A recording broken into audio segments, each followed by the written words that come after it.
आप देख रहे हैं प्रजातंत्र टीवी हिंदी न्यूज चैनल।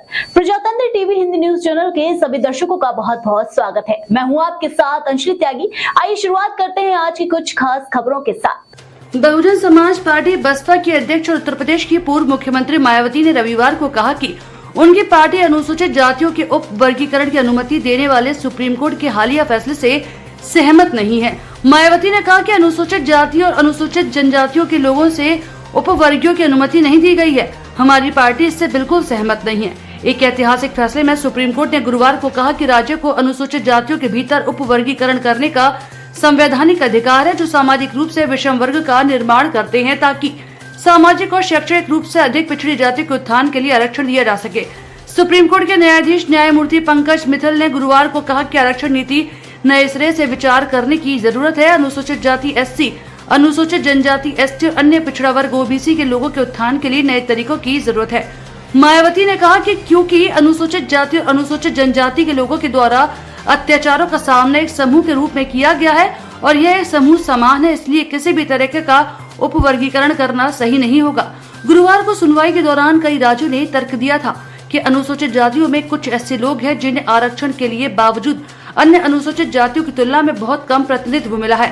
कई रिपोर्टों में असमानता भी सामने आई है। इस मुद्दे को हल करने के लिए विशेष कोटा तैयार किया गया था। आंध्र प्रदेश, पंजाब, तमिलनाडु और बिहार में सबसे अति पिछड़े दलितों के लिए विशेष कोटा शुरू किया था।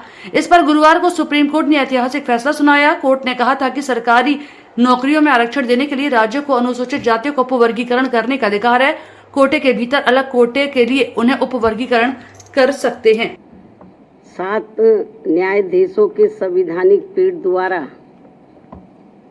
अभी हाल ही में 1 अगस्त 2024 को देश में अनुसूचित जाति व अनुसूचित जनजाति के आरक्षण के संदर्भ में जो एक अति महत्वपूर्ण निर्णय दिया गया है, तो उसके संबंध में अपनी पार्टी की प्रतिक्रिया जाहिर करने के लिए बुलाई गई है, जिसमें अनुसूचित जाति व जनजाति के लोगों को पुनः उप वर्गीकृत सब क्लासिफिकेशन अर्थात सब क्लासिफिकेशन किए जाने को मान्यता प्रदान की गई है, जिसको लेकर और भी बहुत सी बातें कही गई हैं। उनसे हमारी पार्टी कतई भी सहमत नहीं है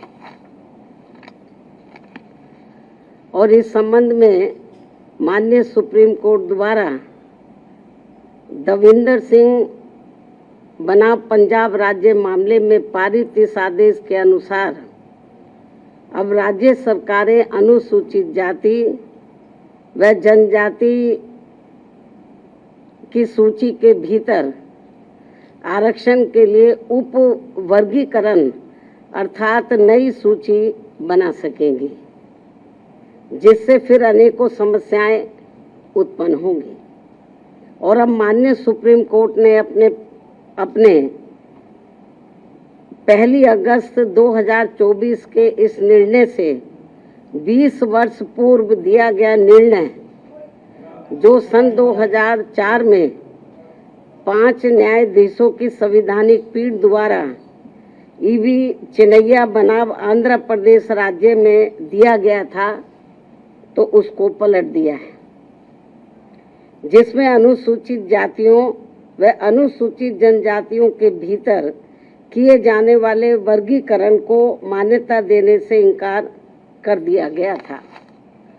और ये भी कहा गया था कि अनुसूचित जातियों व अनुसूचित जनजातियों के भीतर उप वर्गीकरण नहीं किया जा सकता है, क्योंकि वे एक ही समरूप अर्थात समान वर्ग में आते हैं।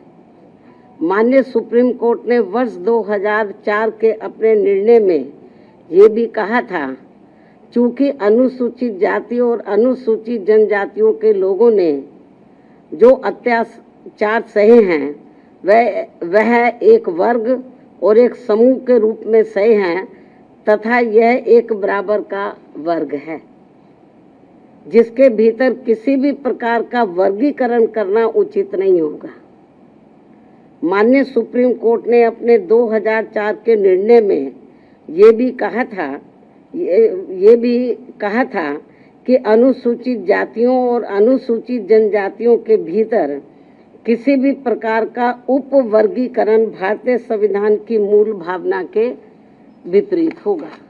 माननीय सुप्रीम कोर्ट ने अपने वर्ष 2004 के इस निर्णय द्वारा समानता के अधिकार का उल्लंघन करने के कारण आंध्र प्रदेश सरकार द्वारा पारित आंध्र प्रदेश अनुसूचित जाति अधिनियम 2000 को भी रद्द कर दिया था।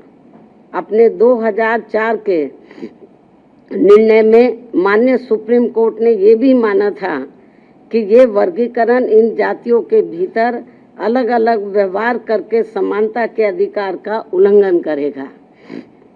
और अब माननीय सुप्रीम कोर्ट के 7 जजों की पीठ ने 1 अगस्त 2024 के निर्णय से सन 2004 के निर्णय को पलट दिया है, जबकि इस निर्णय से अनेकों मतभेद उत्पन्न होंगे। माननीय सुप्रीम कोर्ट के 1 अगस्त 2024 के इस निर्णय के बाद केंद्र और राज्य सरकारों के बीच भी मतभेद की स्थिति उत्पन्न होगी, क्योंकि अभी तक केवल संसद के पास किसी भी जाति को या जनजाति को अनुसूचित जाति व अनुसूचित जनजाति में सम्मिलित करने या बाहर करने की पावर है, जिसे माननीय राष्ट्रपति द्वारा अपने आदेशों द्वारा क्रियान्वित किया जाता है और जिसे बदलने का किसी भी राज्य सरकार को अधिकार नहीं है। परंतु अब 1 अगस्त 2024 के इस निर्णय के बाद जहां जो पार्टी सत्ता में होगी वह अपनी अपनी राजनीति के हिसाब से अदलती बदलती रहेगी, जिसके साथ साथ राज्य सरकारें अपने अपने वोट बैंक के लिए अपनी मनचाही जातियों को आरक्षण का अनुचित लाभ देने का प्रयास करेंगी। इस प्रकार से इस आदेश से ऐसी अनेकों समस्याएं उत्पन्न होंगी, जिसके कारण SC व ST को मिल रहा आरक्षण ये समाप्त हो जाएगा। तो फिलहाल के लिए इस खबर में बस इतना ही। देश दुनिया की तमाम खबरों को जानने के लिए देखते रहें प्रजातंत्र टीवी।